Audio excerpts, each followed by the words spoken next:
জানিয়ে দেব গুরুত্বপূর্ণ আপডেট আন্তর্জাতিক সংবাদ। শুরুতে সংবাদ শিরোনাম, পরে বিস্তারিত। গাজায় একই পরিবারের ১৬ সদস্য সহ নিহত ৭৫। এরপর জানিয়ে দেব পারমাণবিক কর্মসূচি বড় ঘোষণা ইরানে। আরো জানিয়ে দেব যখন গাজার ঈদ তখন আর্তনাদে ভরা। এরপর যা থাকছে যুক্তরাষ্ট্রে ট্রাম্পের বাড়ছে ২০০০ সেনা মোতায়েন। সর্বশেষ জানিয়ে দেব ৩৬৬ হজ বন্ধ সৌদি, গ্রেপ্তার ৪৬২। এতক্ষণ শুনলেন সংবাদ শিরোনাম, এবার বিস্তারিত। তার আগে থাকবে আজকের এই ভিডিও সম্পর্কে আপনার মূল্যবান মতামত। বেশ ভালো লাগলে লাইক, কমেন্ট ও শেয়ার করে সবাইকে দেখার সুযোগ করে দিন। গাজায় একই পরিবারের ১৬ সদস্য সহ নিহত ৭৫।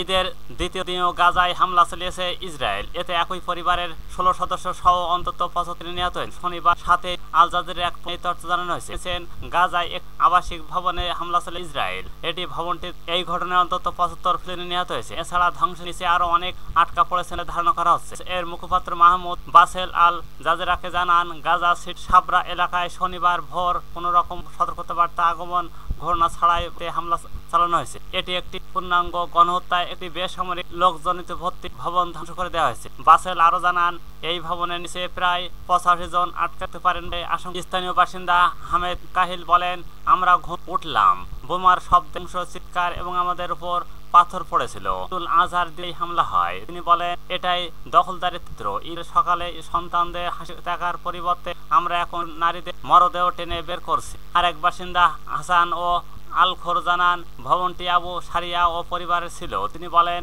আল্লাহ যেন ইসরায়েল বাহিনী ও নেতানিয়াহুর বিচার করে। ইসরায়েল বাহিনী এক জানান, তারা এই হামলায় আসাদ আবু সারিয়াকে হত্যা করে। তারা দাবি করে ২০২৩ ৭ অক্টোবর হামাসের ইসরায়েল আক্রমণ অংশ এবং মুজাহিদ ও ব্রিগেডের প্রধান ছিলেন। হামাস এক আসাদ ও আবু সারিয়ার মৃত্যু। তারা জানিয়েছেন, হামলায় তার ভাই আহমেদ আবু সারাহ নিহত হন।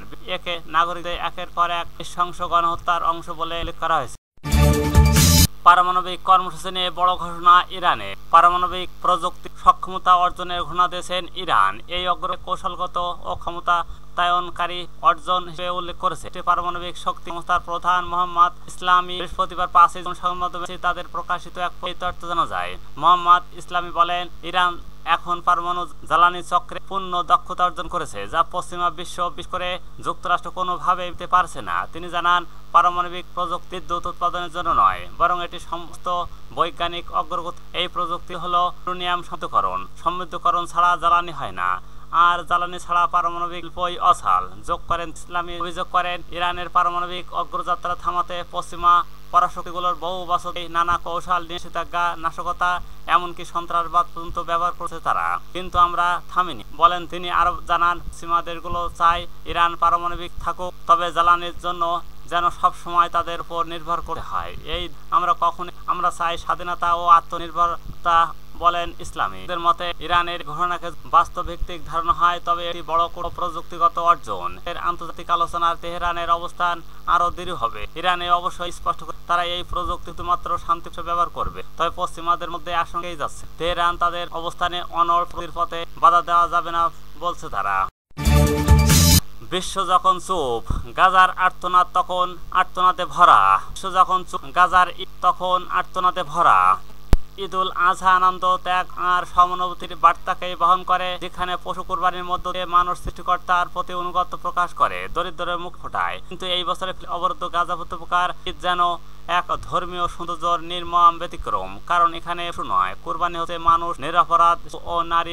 গাজার অলিতে গলিতে এখন রক্তের স্রোত, কান্নার প্রতিদিন, ধ্বংসস্তূপ আর ব্যথার চিৎকার। যেসব শিশুরা নতুন জামা পরে ঈদগায় যাওয়ার স্বপ্ন ছিল, তারা আজ কেউ হাসপাতালের বারান্দায়, কেউ বা ধ্বংসস্তূপে নিথর দেহ। ঈদের নামাজ পড়ার মতো জায়গা নেই অনেক এলাকায়, কারণ ঈদগাহগুলো আর অস্তিত্ব, সেগুলো আজ কেবল ধুলোমলিন। ভয়াবহ পরিস্থিতির মধ্যে একটি প্রশ্ন ঘুরপাক খাচ্ছে জোরে, এই হত্যাযজ্ঞের দায় কার? শুধু কি দখলদার বাহিনী, নাকি সেই সব ক্ষমতাবান রাষ্ট্রগুলোর যারা মানবাধিকারের বুলি কনসাপ বাস্তবে নীরবতা পালন করে, যারা অস্ত্র বিক্রি করে, আগুন জ্বালায়, পরে শান্তির অভিনয় করে, কিংবা সেই সব মুসলিম রাষ্ট্র নেতাদের যারা গাজায় হত্যাযজ্ঞের সময় নীরব ও থাকে নিজেদের স্বার্থ রক্ষার জন্য। গাজার ঈদের বাস্তবতা দেখে চোখ ভিজে যায় বিবেকবানদের। ডক্টর হান্নান আশরি বলে, প্রতি ঈদেও গাজা কাঁদে আর নীরব। এই নীরবতাই সবচেয়ে বড় সহিংসতা। 820 দেশমন্ড টু ফাউন্ডেশন একটি ধর্মীয় উৎসবে যখন শিশু কান্না, ধ্বংসের প্রার্থনা আর পবিত্র দিনে বোমা পড়ে, তা শুধু অন্যায় নয়, বরং ঈশ্বরকে অশ্রদ্ধা।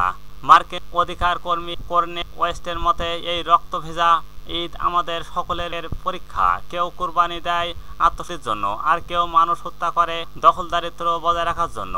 এই পরিস্থিতিতে এক শিশু যখন জিজ্ঞেস করে আমার বাবা মায়ের রক্তের দায় কে নেবে, তখন কেবল একটি রাষ্ট্র নয়, বিশ্ব ব্যবস্থাকে কাঠগড়ায় দাঁড়ায় করাতে হয়।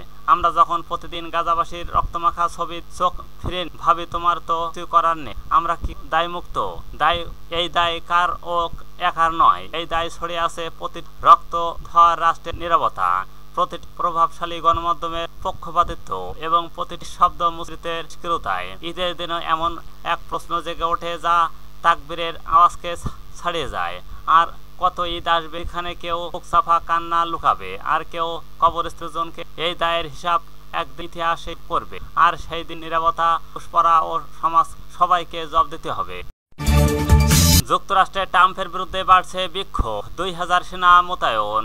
যুক্তরাষ্ট্রে প্রশাসন ট্রাম্প প্রশাসনের বিরুদ্ধে ভয়াবহ আকার ধারণ করে ক্ষোভ। দেশটি লস মতো চলছে ক্ষোভ। পরিস্থিতি নিয়ন্ত্রণে অতিরিক্ত 2000 সেনা মোতায়েন নিলেন মার্কিন প্রেসিডেন্ট ডোনাল্ড ট্রাম্প। রোববার 8 জুন ভারতীয় সংবাদ মাধ্যম আনন্দবাজারে এক তথ্য জানানো প্রতিদিনে বলা হয়েছে, ক্যালিফোর্নিয়া লস ক্রমেই বিক্ষোভ বাড়ছে। ট্রাম্পের অভিবাসন শহরে শত শত মানুষ রাস্তায় নেমে কুরবার থেকে এই বিক্ষোভ শুরু হয়েছে। শনিবারও এই গোটা শহর রণপরিণত পরিস্থিতি 1000 সেনা মোতায়েন নেন ট্রাম্প। যুক্তরাষ্ট্রে বসবাসকারী অবৈধ অভিবাসী চিহ্নিত করতে পদক্ষেপ শুরু করে ট্রাম্প লস সহ ক্যালিফোর্নিয়ার এলাকায় কয়েকদিন মার্কিন অভিবাসন ও শুল্ক দপ্তর আইসি কর্মকর্তা অভিযান শুরু করেছে। সময় ব্যাপক ধরপাকড় করা হচ্ছে। শুক্রবার থেকে এখন পর্যন্ত অন্তত 118 জনকে গ্রেপ্তার করা হয়েছে। এই অভিযানের বিরুদ্ধে রাস্তায় নেমেন অভিবাসীরা।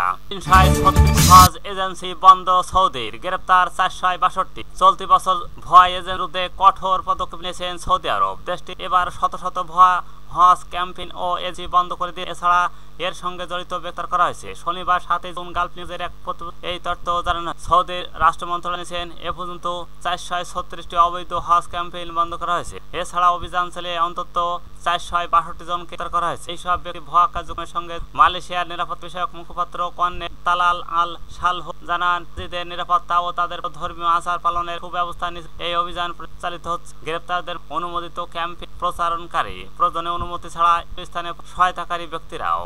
মন্ত্রণালয় আরো জানান, হজ ছাড়া মক্কায় 197 জনকে পরিবহনের সঙ্গে জড়িত 49টি আলাদা আইনের লঙ্ঘন ঘটনা ঘটে। এইসব ঘটনায় 18 জন প্রবাসী এবং 31 জন সৌদি নাগরিক। এই লঙ্ঘনদের 1 লাখ সৌদি রিয়াল জরিমানা, কারাদণ্ড, অসৌদিদের জন্য দেশ থেকে বহিষ্কার এবং 10 বছর প্রবেশাজ্ঞা এবং অপরাধে ব্যবহৃত যানবাহন বাজেয়াপ্ত মতো শাস্তি হতে হবে। অনুমোদিত হাজিদের 1000 সৌদি রিয়াল জরিমানা হতে পারে। অন্য একটি ঘটনায় অনুমতি ছাড়া মক্কায় প্রবেশ চেষ্টাকালে 58 জনকে গ্রেপ্তার করা হয়েছে। তাদের সবাইকে আইনি ব্যবস্থার জন্য সংশ্লিষ্ট কর্তৃপক্ষের কাছে পাঠানো হয়েছে। কর্নেল আল সালহদের প্রতি আহ্বান জানিয়ে বলে, তারা যেন অফিসিয়াল নিয়ে চলেন এবং তার দিনেও মিনা ছাড়ার পরিকল্পনাকারী হাজিরা তাদের সময় তাঁবুতে অবস্থান করে। প্রতিদিন বলা হয়েছে, স্বরাষ্ট্র মন্ত্রণালয় সব নাগরিক ও বাসিন্দাদের হজ নিয়ে চলার আহ্বান জানায়। নিরাপদ সুষ্ঠু হজ নিশ্চিত করার জন্য এই আহ্বান জানানো হয়েছে।